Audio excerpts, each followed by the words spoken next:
Paris, tu n'as pas changé, mon vieux. Paris, tu n'as pas changé. If you want to grab my attention, try telling me that there's a secret World War II bunker in Paris that I haven't heard of, and I'll be there as quick as you can say, oh, I don't know, Vive la résistance!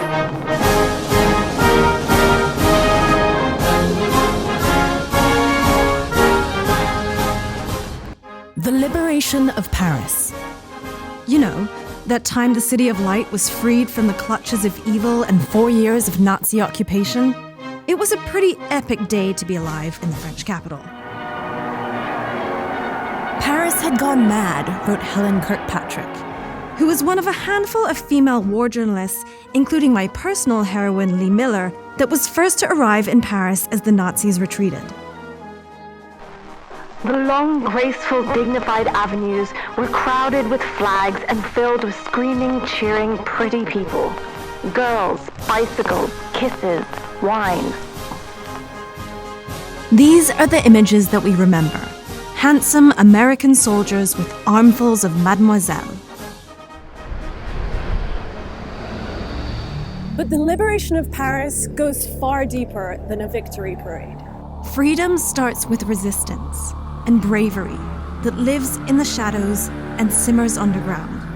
And in this case, Down 99 steep steps through a set of heavy steel airtight doors.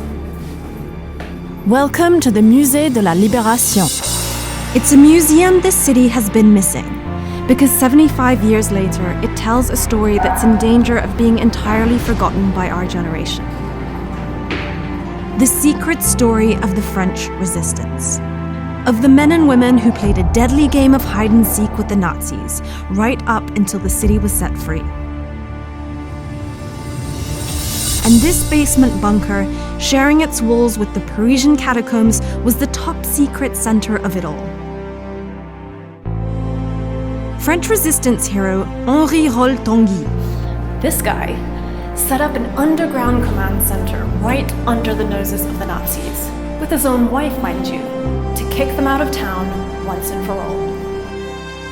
Allowing me to picture what it might have been like first here on the scene right after the liberation is an unexpected ally. Microsoft offers its mixed reality technology inside the bunker to help uncover and relive this little-known piece of Parisian history. With the HoloLens headset letting you see what's in front of you with an added layer of visuals on top of it, I could be the fearless journalist Lee Miller herself, walking the bunker through her eyes in the wake of liberation. We tend to forget the larger role technology actually plays in preserving history. And with Microsoft's HoloLens technology, we're actually getting to relive it. This underground lair for the resistance had been deserted and forgotten for decades. But through the museum's partnership with Microsoft, the resistance is still here and very much alive, gathering intel around us, sending out secret messages through underground newspapers, and spreading the word. The fight for Paris was upon us all. Men, women, and even children would become part of the battle to reclaim their stolen city. Above ground, the museum tells the surreal story of everyday life for Parisians during Hitler's occupation. And in the final days, it was guerrilla warfare. Sniper against sniper. Guns were dug out from backyards, bombs dished out by the bakeries at the corner. This was a very personal war between the German army and the citizens of Paris. And if you pay attention, the scars can still be found all around us in the city.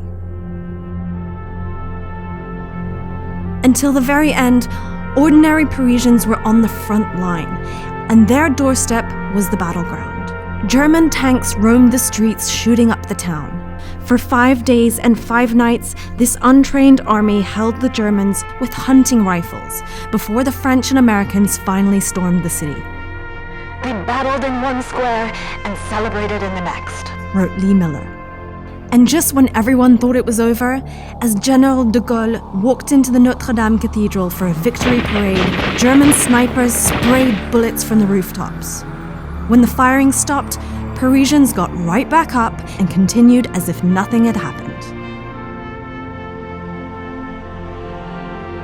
If we forget to pass on these stories of bravery and resistance in the face of injustice, one day it may very well be as if nothing had happened. Because more than ever, through technology and innovation, we need to keep history alive, if only to stop it from repeating itself.